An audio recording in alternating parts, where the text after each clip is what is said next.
लो जी दोस्तों आ गया ये Fiat 640 सीधियां टूपां वाला।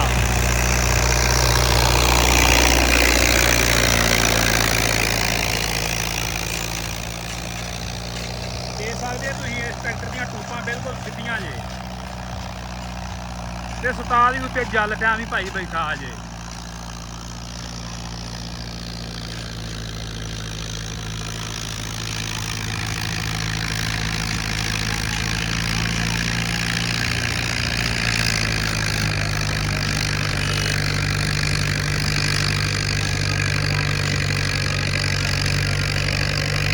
लो जी दोस्तों जा रहा पहले राउंड से सीधियां टूपां दे अंदर।